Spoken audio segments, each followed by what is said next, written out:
I'm talking about churches that mistreat their clergy to the point where the pastors totally burn out, then point fingers of blame at them while also pointing them to the door. Most who haven't been, or at least lived with clergy members, really have little to no idea the pressure these people are under. They are expected to conform to a specific image, perform their duties on superhuman levels, maintain high levels of selflessness and self-denial, and must never, ever tire of serving the people that they are charged to lead. The pressure to keep the game face and to always deliver this specific persona is intense. You are not allowed to have a bad day.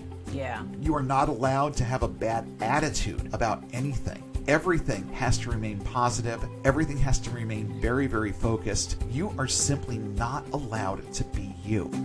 Welcome to Unbound, A podcast for new atheists and lifetime atheists, ex-evangelicals. truth seekers, and free thinkers. There is life after faith. And life here is good. It's time for a new perspective. And a better conversation. I'm Spider. And I'm Shelle, and it's time to get unbound. You know, this happens a lot. I say something in one episode that just kind of stays with me, and sometimes those thoughts expand into entire episodes. This is one of those times. Last week, I talked about suicide rates among clergy and attributed that to the problem of not being able to feel Christ's love. Well, that's a major reason why they do it, but it's far from the only one. I'm Spider. And I'm Shelle. And tonight we are tackling the subject of mental illness among the clergy. Mental illness, it's not just for parishioners anymore. It's a huge problem among the clergy, particularly evangelical ministers in mainline denominations. That includes everyone from the Baptists to the Pentecostals to everything and anything in between. But before we get into that, it's time to take another ride down the rabbit hole of evangelical fuckery. Shelle, you have two stories for us tonight. One about a literal Peter and another about a fake prophet. Is that right? Yes, that is what we've got. So I'm getting really sick of hearing 45's name, but unfortunately in this segment, we're going to be hearing it. Do we have to? Unfortunately, yes, because evangelical Christians have shifted their attention from Jesus to America, fuck yeah, to stop the steal. Okay, if we must. Yes, If we unfortunately, Trump is the object of their worship currently. So, in an article on Right Wing Watch, author Peter Montgomery warns about a Trumpist state senator from Pennsylvania who plans to be running for governor in 2022. Right Wing Watch has been monitoring Senator Doug Mastriano's rise in the right-wing media sphere as he thrust himself to the forefront of opposition to pandemic-related public health restrictions and aggressively promoted former President Donald Trump's false claims that the election was stolen from him through fraud. The article on Right Wing Watch actually cites a New Yorker profile written by Eliza Griswold called A Pennsylvania Lawmaker and the Resurgence of Christian Nationalism. Here is the opening paragraph of this article, because she says it better than I ever could. Doug Mastriano, a Republican state senator representing Gettysburg, Pennsylvania, and parts of neighboring counties, was a little-known figure in state politics before the coronavirus pandemic. But in the past year, he has led rallies against mask mandates and other public health protocols, which he has characterized as the governor's autocratic control over our lives. Oh, brother. He has become a leader of the Stop the Steal campaign and claims that he spoke to Donald Trump at least 15 times between the 2020 election and the insurrection at the Capitol on January 6th. He urged his followers to attend the rally at the Capitol that led to the riots, saying, "I'm really praying that God will pour his spirit upon Washington, D.C. like we've never seen before." Throughout this time, he has cast the fight against both lockdowns and Trump's electoral loss as a religious battle against the forces of evil. He has come to embody a set of beliefs characterized as Christian nationalism, which center on the idea that God intended America to be a Christian nation and which, when mingled with conspiracy theory and white nationalism, helped to fuel the insurrection. Violence has always been a part of Christian nationalism. It's just that the nature of the enemy has changed. While Mastriano would seem to be just another run-of-the-mill Trumpist, he is loud and has a growing audience, especially among white nationalists and militia groups. While people like Franklin Graham would say that Christian nationalism doesn't exist, that sort of denial makes it harder to fight against its encroachment on our society and politics. Again, from the New Yorker article. Meanwhile, researchers and religious scholars continue to document the impact Christian nationalism has had on public attitudes and debate on everything from race to COVID-19 to U.S. foreign policy, and to the big lie promoted by Trump and his supporters that Trump had the 2020 presidential election stolen from him. In her reporting for The New Yorker, Griswold spoke with some of Mastriano's constituents, who found Mastriano's mix of biblical references and warlike talk troubling, and reported that some have become concerned about speaking out publicly as Mastriano's fan base came to include an increasing number of white nationalists and militia members. Now, I hadn't even heard of this guy before I scanned the Right Wing Watch for stories to put in this segment, but sometimes Christians behaving badly doesn't necessarily mean that they do something specific and egregious that needs to be called out. Sometimes you have to name them as a Christian who uses the Bible as a hammer to harm our democracy, who uses his politics only for power over people, and who solves problems with violence and threats. While the election of Biden was a good thing for the country, it has also energized a whole new platform of Trumpist clones who distrust science, who believe they want theocracy, and who want to evangelize at the point of a knife. So that takes care of Peter. I guess it's time to talk about this so-called prophet. Yeah, you gotta love them these days. They're never right, and they firmly believe they are prophets, that God speaks directly to them, and that they're doing God's work.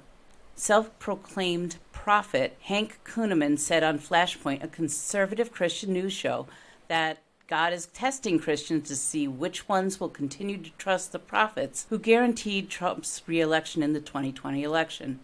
Those who continue to do so are going to be rewarded, he said. Kunneman, who also claims that God told him after the 9/11 terror attacks that he would raise up a president from New York City who will bring this nation back on course, and this president will be given 2 terms, says that the Biden presidency is a test of faith for all believers. He insisted that Trump won and that the nation is being tested. He then proceeded to prophesy, "Do not think for a moment that I am not working or that I have been silent. I have allowed hell to make it appear as though they have won and they are winning, and they have been wringing their hands. They have been celebrating." Didn't you just tell them? Doesn't hell now know? Yeah. I mean, and these people never cease to amaze me with just how ridiculous the things are that they say. Yeah. And the fact that they can get people to believe them. I don't know whether to be appalled or impressed by that part of it. No, it's crazy. Great fear is even in the very bowels of hell, he continued. Isn't that a line from Hellraiser? It does seem like that. It sounds like it could have Your been suffering something... will be legendary even in hell. Oh, yeah. That sounds like a Pinhead line to me. And those who are cooperating with evil, why are they afraid? It is because of what I am in the process of doing and what I will do, that I will bring an Independence Day to this nation. I will deliver it. I will set it free. The full prophecy is in the Right Wing Watch article, but really it's just more of the same with these prophets. They're desperately crying for their president to come back. And I just have no idea when that is going to end, when they're going to understand. I don't know. There's just such a delusion about these people that is so thick. I mean, it's really like... It's beyond thick. It's like impenetrable. Yes. It's crazy just how invested these people are in this concept. And, I mean, the rest of the world knows that this is a done thing. The rest of the world understands that it was done fairly. Right. But this stuff just keeps coming back and coming back and coming back. It started with the tantrums right after. I hear the sound of an abundance of rain. I hear the sound of victory. It's gotten so much worse since. And what precisely is it going to take? That's what I want to know. Yeah. And I think, honestly, the answer is nothing. This will be over when 45 is dead and gone. Yeah. That's when it's going to be over, and it won't be over before then. This dude could be 95 years old and completely addled in the head way, way more than he is now, and these people are still going to want to put him back in that Oval Office again. Yeah, it's terrifying. It really, I want to say it doesn't make any sense, but I've been too far into the heads of these people to say that it doesn't make sense. It's just not, it's not that it doesn't make sense. It's just the sheer audacity of the way that they think, and this notion that they have going over and over and over again in their head that somehow they have the power to change things, turn back the clock, and give this election to this idiot to fuck up this country for 4 more years. Yeah. Oh, God. I don't understand precisely how you get to this point of things, because I ran into some crazy people. I ran into people who will believe anything that you tell them if you tag on the Lord said. Right. I met plenty of people like that, but I don't know. Maybe it's just the lack of common sense that has really started to permeate society, that now we have people who really just are so incapable of seeing logic that they just stay on this one train of thought, and it just perpetuates and it grows, and it's like a fucking cancer inside their head, and they can't get rid of it. Yeah. I've never in my life seen anything like this. In my lifetime, I have never seen people go this nutsy cuckoo over anything. Yeah. I miss Nazism. That's the closest thing that I can think of. Yeah, yeah. With the sheer number of people that believed all this crazy shit that Hitler had to say. Right. That's the closest thing that I can come up with to this. Right. I didn't understand Nazism, and I sure as fuck don't understand this. No. And I think it's probably better if I don't. Yeah, I think so, if my brain too. could really piece it together, I think that would be way, way worse. Yeah. So I guess that the Christians are still waiting for their second coming of Trump now. Oh, of course they are. I'm seeing the bumper stickers all over the place. Trump 2024. It's like, people, dream the fuck on. I know. He's not going to have the strength. He's going to be exponentially crazier then than he is now. And I'm sorry, I feel like even if he were to try and run, that he would finally just be too batshit insane for even the Republican Party to endorse. That's what I think is going to be happening in 4 years from now. He's not going to be competent to serve in any capacity. No. And he's not going to be able to make it past the primaries. No, it's crazy. He's too old to do it at this point. Well, he was too old when he started, and he was sinking more and more into dementia as things went on. Dementia and delusion, that's all this guy knows at this point. He is sick in the head. Yeah. He is so sick in the head. And so, of course, we're going to keep watching this and see where it goes and what more transpires out of all of this. But I honestly, and call me naive, there will be people out there that'll say that I'm wrong. I honestly can't see how he could possibly pull off another run in 2024. Yeah. But he's surprised us before with the fuckery that he's pulled off. So who the hell knows? Well, I hope you're right. Yeah, I hope I'm right too. Yeah. And a lot of people out there, I'm sure, hope that we're right, and that we don't have to go through this hell again. Yeah. With him, even as a candidate, fuck being the president. Just with him as a candidate again. Yeah. Because that was hell in and of itself. Yeah. All right, so thanks for 2 more riveting stories from the world of this fuck show that is evangelical faith. Before we get into our main topic, just real quick, our Patreon is up at patreon.com/Unbound Podcast Network. If you go over there, you have the golden opportunity to make what we like to refer to around here as a donation. $5, that's just over $1 an episode. We have been churning out really good content for a while, taking very, very few breaks, making sure that we are providing what we say we're going to provide to our patrons. And we would love for you to be one of them.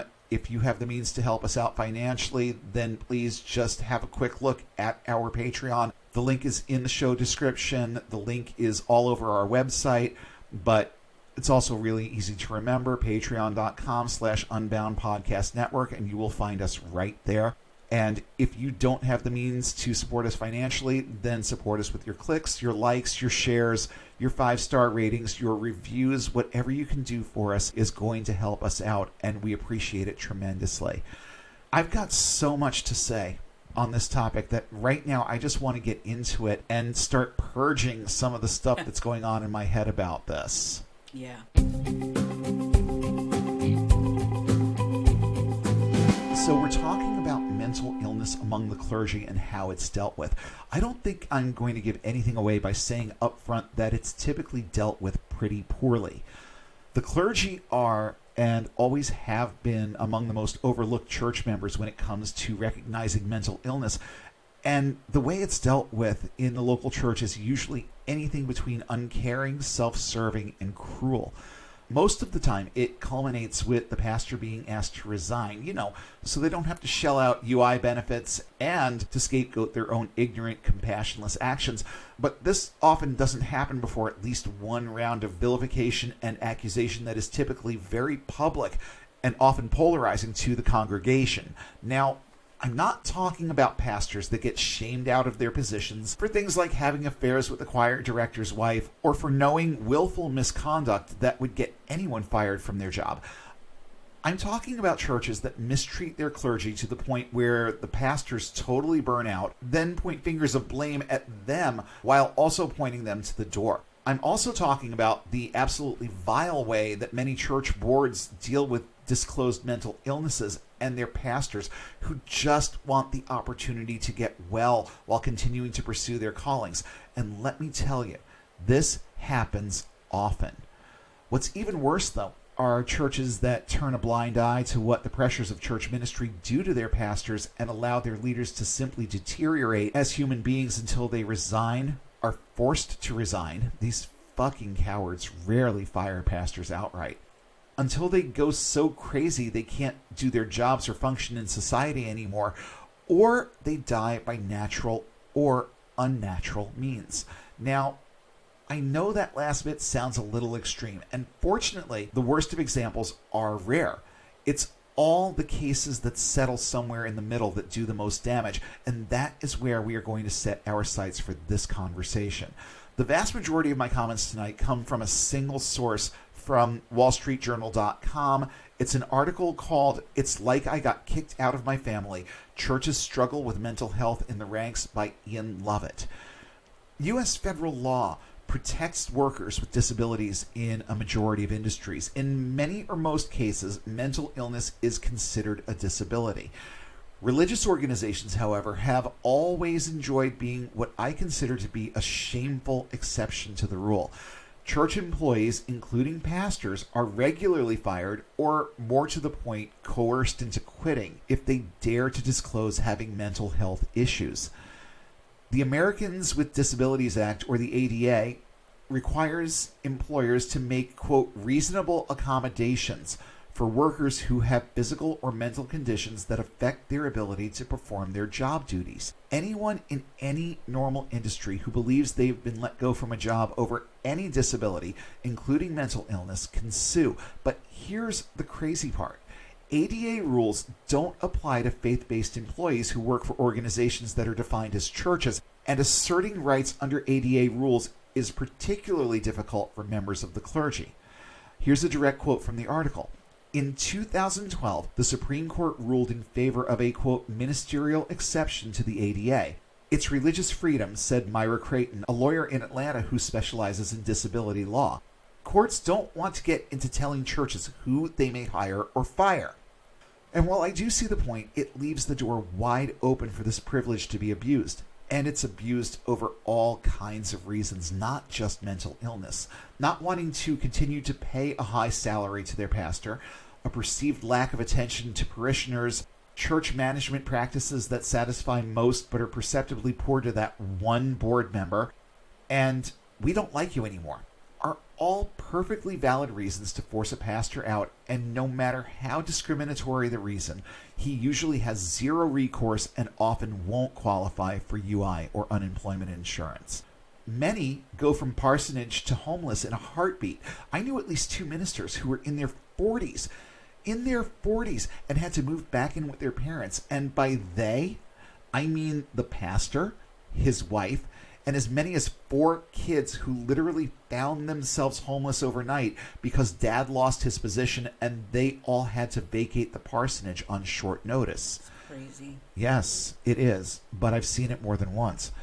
Some even have to choose between their possessions and a place to put them, sometimes renting storage units to preserve their possessions and memories, and then not even having enough money left over to put a deposit down on an apartment after.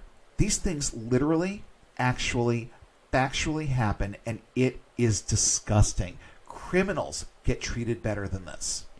Going back to the article, for 8 years, Brady Herbert led a booming church in Waco, Texas. The congregation had a couple hundred members when he took over and grew to an average of more than 1,200 people on Sundays. By early 2018, he told the church's elders he was burning out and needed a break. They gave him paid leave. Seems reasonable. I mean, that part to me, I looked at and said, well, okay, that's actually kind of cool. Back to the quote. While on leave, he was diagnosed with bipolar disorder. Anxious about how the elders would react, he told them only that he'd been diagnosed with a mental health condition and was taking medication. A week later, he said the elders made clear to him that he would not be allowed to return as lead pastor, and he agreed to resign. When they got a whiff of mental health issues, Mr. Herbert, now 37 years old, said they wanted to wash their hands of it and move on, like a lot of churches do. The elders said Mr. Herbert resigned of his own accord. Bullshit, he did not. And this sort of thing happens a lot, especially in large mainline evangelical denominations. But like with many things associated with the dark underbelly of evangelicalism, statistics on mental health and evangelical ministers are scarce. Even pastors who have the nerve to do what's needed to treat and manage their mental illnesses and manage to hold things together vocationally are often fired or asked to resign. Suicide among pastors is a common result of losing their pulpits. Back to the article. Although churches have grown more willing to discuss mental health in recent years, what churches? Talk to me, Wall Street Journal. Many congregations continue to believe that any mental health problem reflects a spiritual deficiency or lack of faith in Christ. This leaves many of these highly enlightened creatures both sitting on the board and in the pews to ask, how am I going to listen to this guy if he can't deal with his own problems? And the pressure that modern ministers often find themselves under is pretty intense.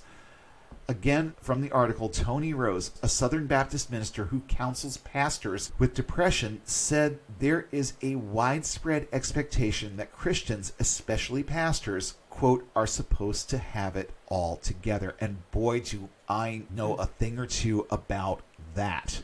Yeah. The pressure to keep the game face and to always deliver this specific persona is intense. You are not allowed to have a bad day. Yeah. You are not allowed to have a bad attitude about anything. Everything has to remain positive. Everything has to remain very, very focused. You are simply not allowed to be you. And that in and of itself can induce a good degree of mental illness or post-traumatic stress when you finally get out of that situation. Yeah. Now, some people, when making these accusations and trying to push their pastors out of their positions, even go as far as attacking the pastor's prayer life as cause for mental illness because, of course, there's nothing that can't be effectively dealt with, and there is no problem too difficult to solve through prayer. A minister with mental illness is a minister who lacks faith and or spiritual discipline and subsequently needs to go. Brady Herbert also said that he felt isolated in his job, and boy, don't I understand that one too. Quote, in October 2017, he gave a sermon that touched on his struggles. He said, I have wrestled in recent months with my ability to lead this congregation through the season that we're in. I have not handled it well at times in my own life and even in my own marriage. After the sermon, he said one of his elders told him that if he'd gone one step further, he would have been out of bounds. The elders didn't respond to questions about the sermons. So he even reached out to these people and said, okay, so what exactly tickled your asshole here? Really. And got silence as a result. And it wouldn't be the first time that he got bed silenced by these cowards. Keep listening. Like with many pastors, the stress of a pastor's life continued to wear away at Brady's mental health. There was tension at home and his marriage was suffering. In early 2018, he broke down during a private service with his church staff, during which he said that he, quote, couldn't lose his family over the job and would resign if necessary. It was at this time that he was offered paid leave to get his marriage back on track. Sounds good on the surface, right? They agreed to up to 24 weeks paid leave, but described the leave as indefinite on paper. So they knew what they were going to do to him, basically. It was during his leave that Herbert was diagnosed with bipolar 2, and that right there was the last nail in the coffin. Now, this is a mercifully more mild form of the disorder that presents with less severe manic episodes, but it does bring with it its own unique share of problems also. He was put on meds to regulate the condition and returned after just 9 weeks, which I find impressive. Part of me says it's soon, but he was doing what he was supposed to do. Right. So 9 weeks, that's all right as far as I'm concerned. Someone who suffers from this may be able to tell me a little bit different. Did he come back a little bit too soon, or was this about right? To me, it seems like quick, but it's quick, but to me, it does seem like a reasonable time frame. It wasn't 2 weeks, okay? Right. We're talking about just over 2 months. Yeah. And, you could do a decent amount of head clearing in 2 months. This is true. And especially if you're getting help, especially if you're on meds, and those meds have kicked in, and they're doing what they're supposed to do. Maybe, sort of, but I can see where there could also be just a little bit of apprehension there, too. So after 9 weeks, he comes back and meets with the church board, and there he's met with skepticism.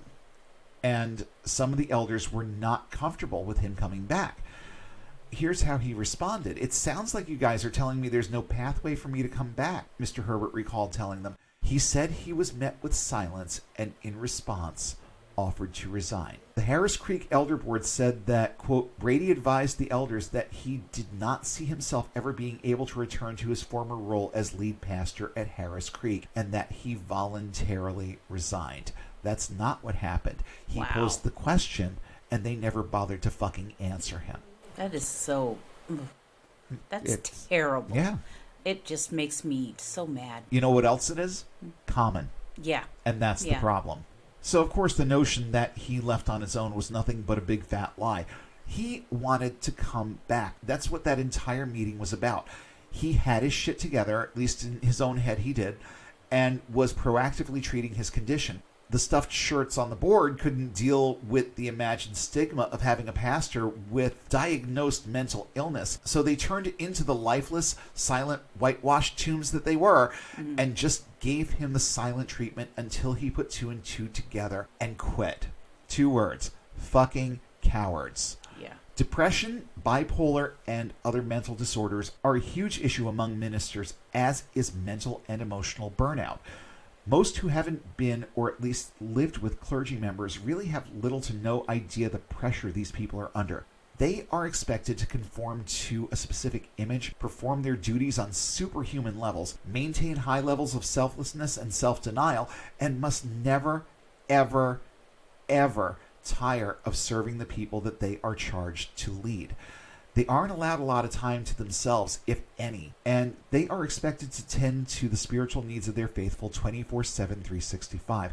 I've even heard of pastors cutting vacations short to deal with things that crop up at church while they're away. And that's not even the craziest stuff I've experienced and or witnessed myself. Most pastors are unabashedly used by people for emotional support, and it is expected that the pastor assume the most appropriate role. Pastor, counselor, confidant, friend, or any combination of the above when dealing with other people's problems. Some major church organizations, like the infamous Southern Baptist Convention, claim that there has been more discussion and more acceptance of mental illness in all levels of church ministry from the pew to the pulpit over the last 2 decades.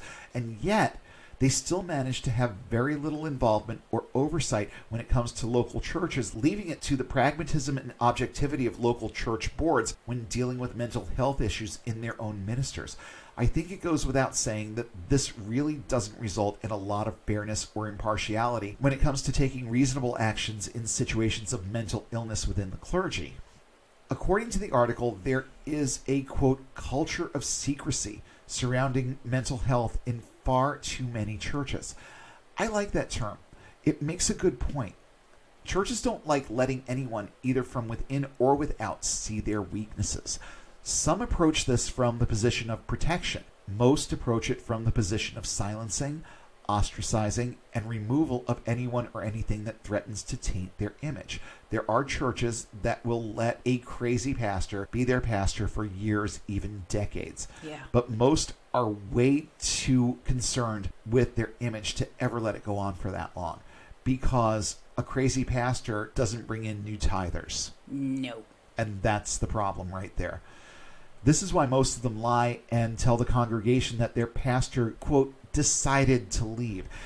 It doesn't fly over everybody's heads, but it does most people's. Those who are intelligent enough to see what's really going on often leave the church and sometimes commit to going wherever the ostracized minister manages to land. I've seen that. I've seen that a few times. That is, if that person decides to continue their ministry career, because many of them don't. This is one of the many things that causes church splits. I don't know how many churches where we lived in New York existed because of church splits, but there were loads of them. Loads of them. And sometimes the people who went to those churches weren't in any way, shape, or form embarrassed about airing their dirty laundry. And this is where we came from. This is where we are. This is why we left. And some of these stories, my God, you couldn't write soap operas with storylines like those. So just to recap what we've gone over so far, Brady Herbert requested a leave of absence. He took the time to explore what was going on with him. He got diagnosed with bipolar 2, and after all of that, after doing what he took leave to do, and his board knew it and endorsed it to his face, he was dismissed upon his return. This is a guy who successfully grew his church from a couple hundred to well over 1,000, remember. He was a successful pastor who knew and executed the duties of his job well. They shoved him out because he tainted their image. And while I'm not terribly happy about so many people getting sucked into this religion, that's putting it very lightly, I have to assume many had already drunk the Kool-Aid and saw greener pasture around this particular shepherd when they started attending his church. In other words, for good or for bad, he was doing his job and doing it well despite his illness. He was attracting people who had already drunk the Kool-Aid and was bringing new converts into the fold. He was able to lay aside the symptoms of bipolar and get shit done. That right there is strength beyond anything I personally know. And yet, he lost his job because mental illness is a weakness on both personal and spiritual levels. And as far as his board of elders was concerned, he was not fit to lead that congregation anymore because he had a diagnosis. And he had the balls to tell them. Yeah. Then there's the story of Greg Atkinson. For years, this guy towed the line that he had made the voluntary decision to vacate his pulpit at Forest Park Baptist Church in Carthage, Missouri, but that just wasn't the case. Quote, again from the same article, he told the congregation in 2013 that the church's insurance company had found out that he suffered from a, quote, mood disorder and refused to continue liability coverage if he remained on staff. He was stepping down, he said, rather than force the church to choose between him and insurance coverage. Then he moved to North Carolina and found a job at another church. How stupid do you have to be to believe that an insurance company is going to drop you over something like that? Yeah, that's crazy. Or drop your church, because this is the lie that they told the congregation, basically. Yeah. When Pastor John Swadley was asked about the situation, he admitted that Atkinson had been fired. citing that the church's insurer threatened to terminate coverage if he was allowed to remain on staff. However, quote, the church's insurer, Guide One Insurance, which insures many churches, disputed Mr. Swadley's account. We had no role in Mr. Atkinson's departure from the church, said Christy Gooding, a spokeswoman for Guide One. We do not ask any questions related to mental illness in our underwriting process, just like any insurance company. Atkinson now works as a church consultant. He was worried at the time about going public with his bipolar diagnosis, and he was right to be. He thought it would be, quote, shooting his career in the foot, and he was right about that too. He decided to embrace truth, and just like anything else that involves the truth, he was met with aggressive aversion from the people in charge at his evangelical church. Atkinson was inspired to go public with his story, at least in part, by Jared Wilson, a personal friend and mental health advocate who was also a pastor at the Harvest Christian Fellowship megachurch in Southern California.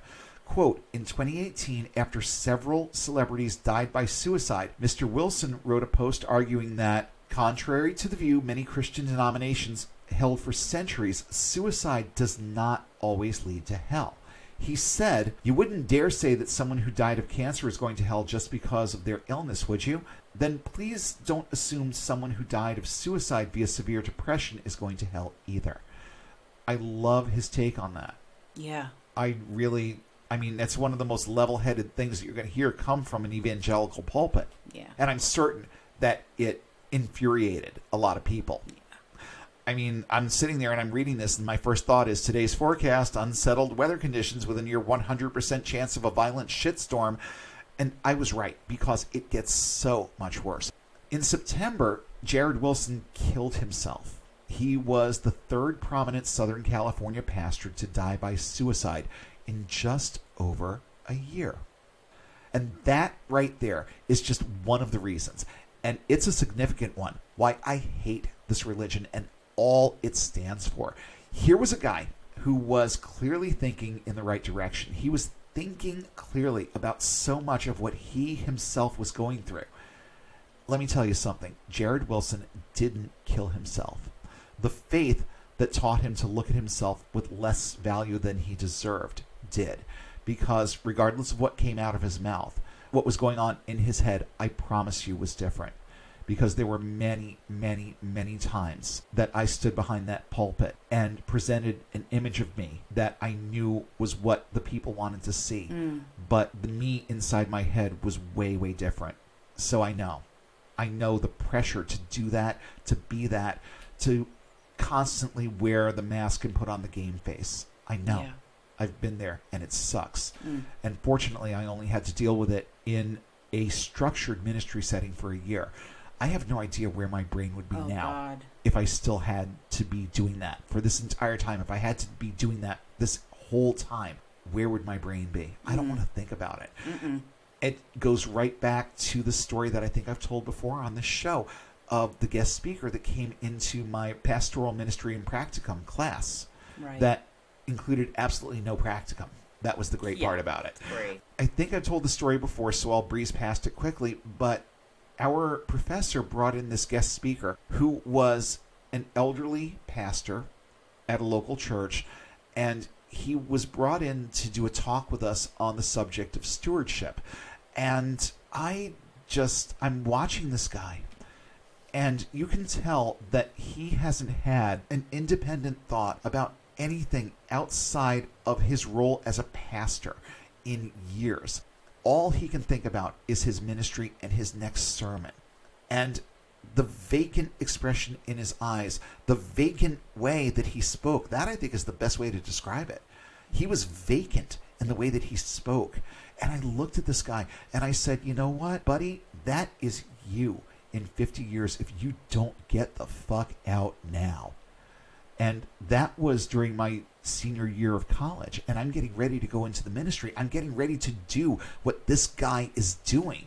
Yeah. And that's the thought that's going through my head. This is you. You're looking in a mirror at yourself 50 years from now. It sucks, doesn't it? Are you ready to get out of this now? my rational mind, they're always clawing for purchase, always wanting to get out. And that day, I mean, it's seared into my memory to the point where it's like looking at it on a movie screen. I can see this guy. I can see his facial expressions. I can see everything right down to his eyebrows and the way that his collar was around his neck. I can see all of it. I can see the color of his tie. It made that much of an impression on me. Yeah. And it was one of those things that to this day, if those little twinges of doubt, and yes, they still make it in there once in a while, those little twinges of doubt, what if you're wrong? Well, no, I know I'm not wrong. But that part of my brain that thought like that still gets a little whisper in there once in a while. And when it whispers, I shout back with images of this guy. It's like, this could have been you. But for your own grace and your own intelligence and your own courage, go you. And that guy, to me, was a prime example of a pastor that has been allowed to remain in his congregation long after he started losing his marbles. Yeah. And it was actually sad to sit there and watch him and understand that this was what was happening to him. And it scared the shit out of me to think about it happening to me. Now, if you aren't angry enough at what you're hearing yet, I present to you the Ginsu knives, but wait, there's more story for this particular episode, and I do think this one warrants a trigger warning. If you suffer from religious trauma syndrome that centers on interactions with church elders, you might want to skip the next few minutes. This is the story of Scott Capp. He was a pastor who had worked at several churches in Illinois. One of those churches sent him for biblical counseling for mental illness. The geniuses that ran the program that he was in recommended against medication for his mental health issues because, of course, they did. In 2014, he landed a job doing fundraising for Chicago's Moody Bible Institute, which also happened to be his alma mater. And another quote from the same article. In July 2017, Scott Capp emailed a suicide note to his family and friends, including some coworkers. In it, he discussed his bipolar disorder and the breakdown of his marriage, neither of which his coworkers were aware of, according to his parents, with whom he was living at the time. Mr. Capp didn't try to take his own life that day, but checked himself into a hospital where he stayed for 10 days. His boss visited him while he was there, his parents said, and he was placed on administrative leave from work. You see, he was being responsible. He knew that there were issues inside his head that needed to be addressed, and he was proactive about addressing them. Now let's look at what that level of responsibility and self-assessment actually netted him. Quote, the day he returned to work on September 11th, he was fired. That same day, he posted another suicide note to Facebook, which mentioned his termination, and then actually went through with it and killed himself. He was 46 years old. They should have worked with him, knowing his level of distress, and they at least could have given him the grace of some time. His father, Patrick Capp, said, a Christian organization ought to be more tolerant in a case like that.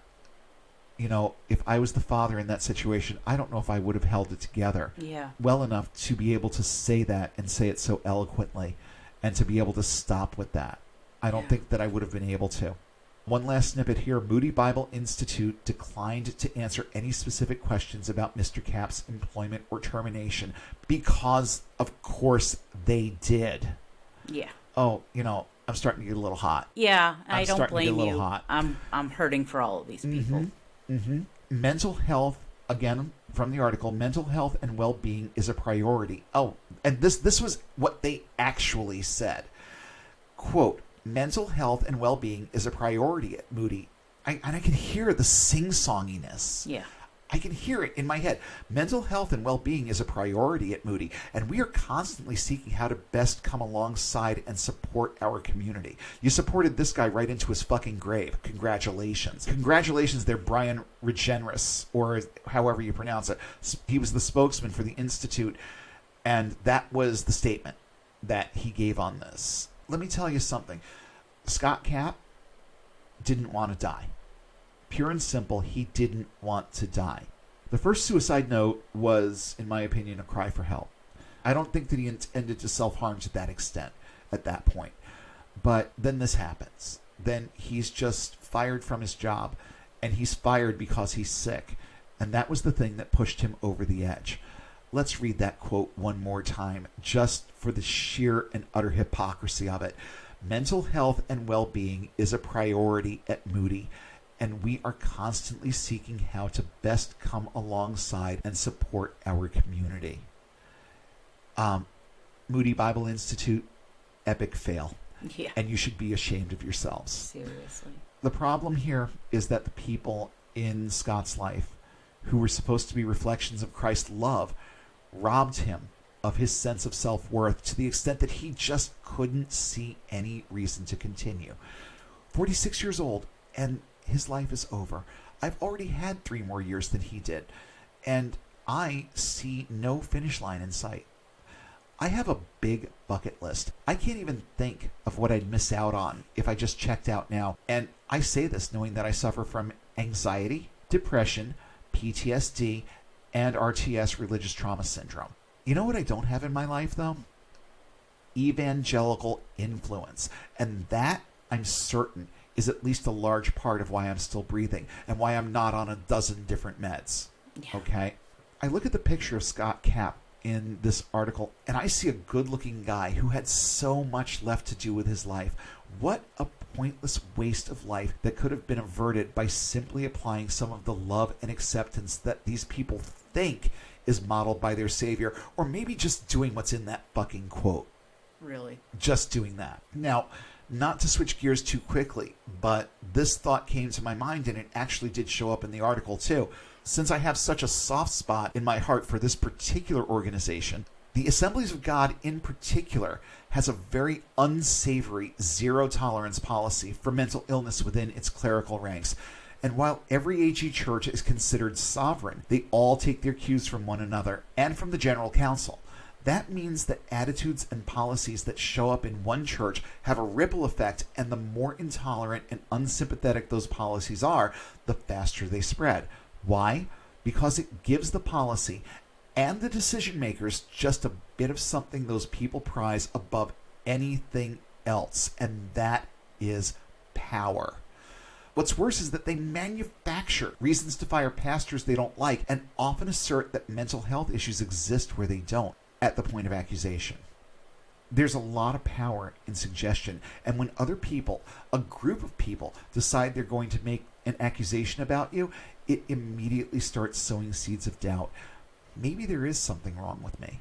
I mean, you hear it from one person, and there may or may not be anything to it. You hear it from 10 people. Doesn't matter if they're all in cahoots. Doesn't matter if they've had this conversation around you already. Doesn't matter if you've been the subject of their gossip prayer this week. It doesn't matter. All you can think of is there must be something wrong with me.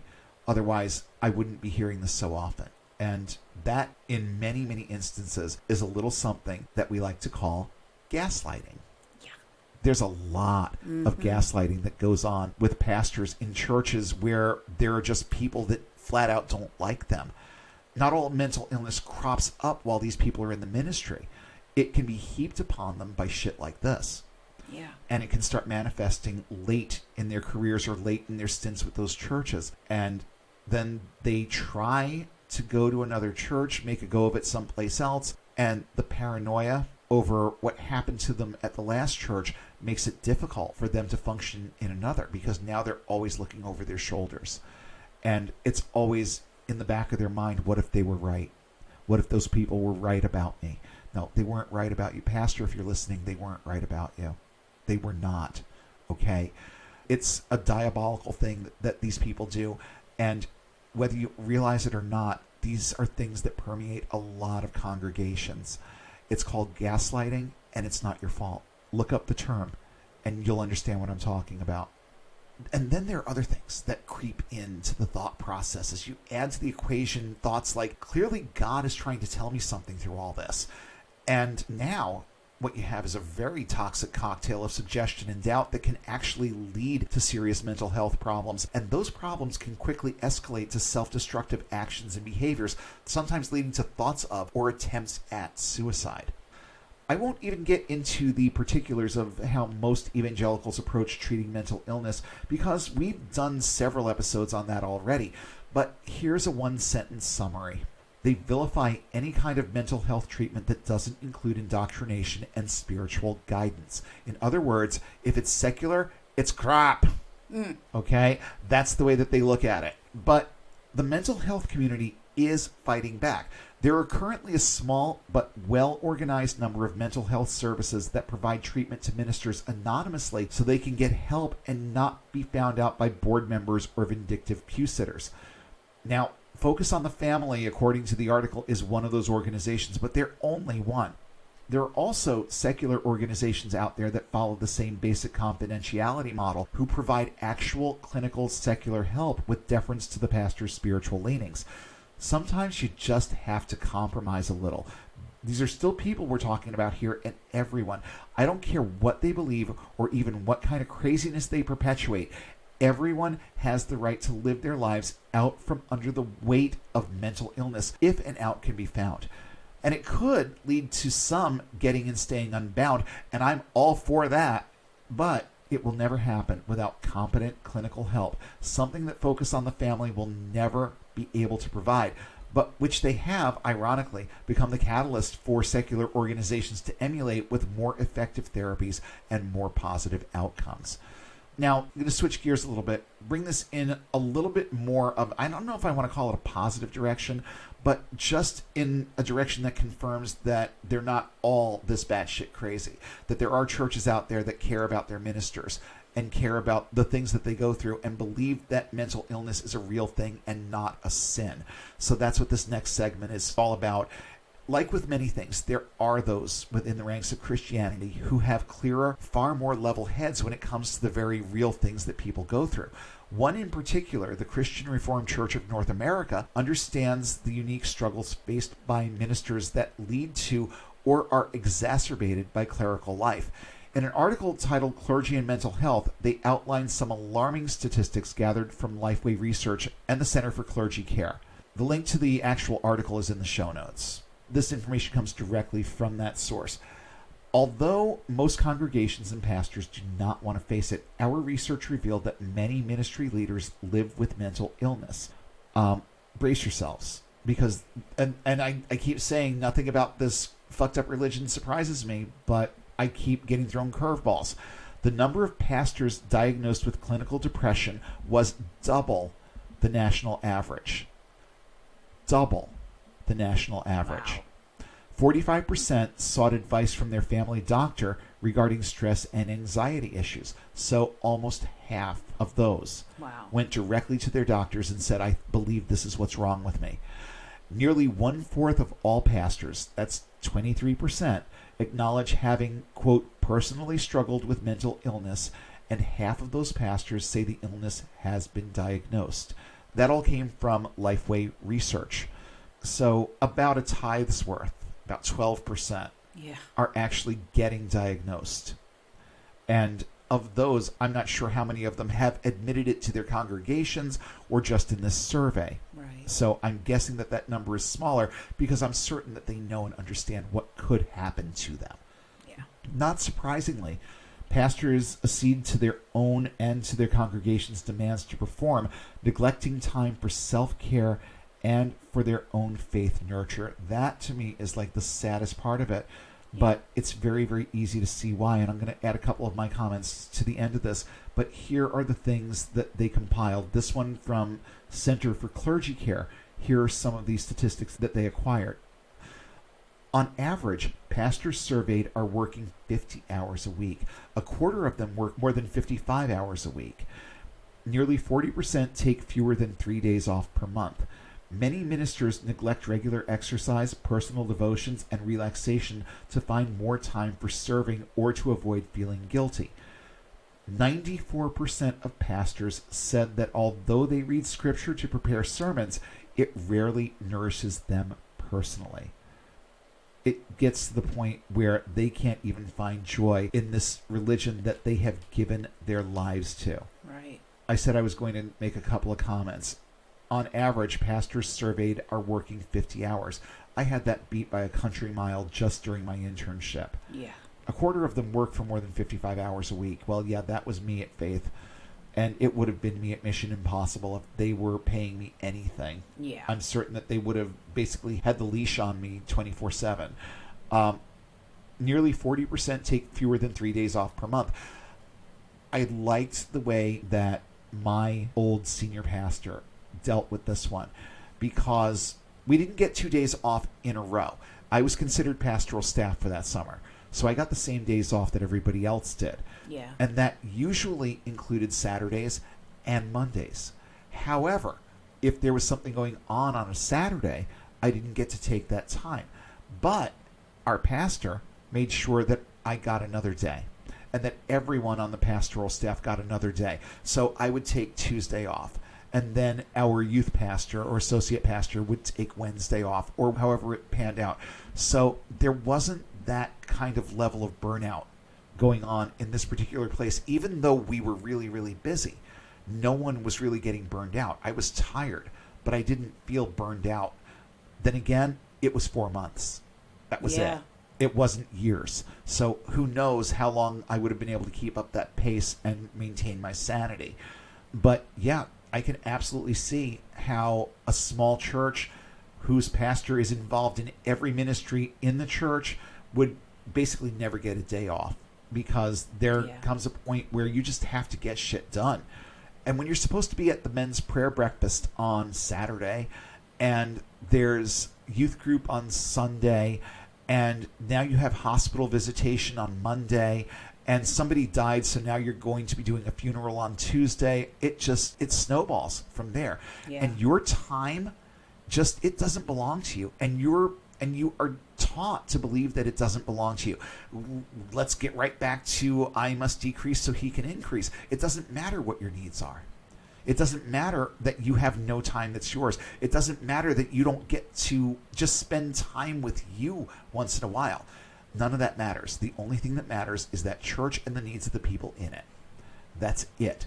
Because you need to keep those fucking pews full. Yeah. And that's what it boils down to. You will never convince me that it has anything to do with anything far beyond what the church stands to gain by butts being in those pews. The average pastor, I think it means a little bit more to him than that. I really do. I think that there are a lot of really sincere people behind those pulpits, but they're part of this nefarious system that is working its evil right around them. And they don't realize that these are the real goals that they are shooting toward. They don't realize that they're working so hard to put money in the coffers of the organization. They don't understand that. They have a real, honest love for people, and they want what's best for the people in their congregations. I believe that wholeheartedly. I believe that the system is rotten to the core, and it lies to them, and it deceives them, and it makes what they're doing seem a lot more significant and a lot more important than it ever will be. And while I only spent a year in organized ministry, I spent loads of time doing ministry work before and after. And I can tell you one thing for certain. I relate to every one of those bullet points, all of it.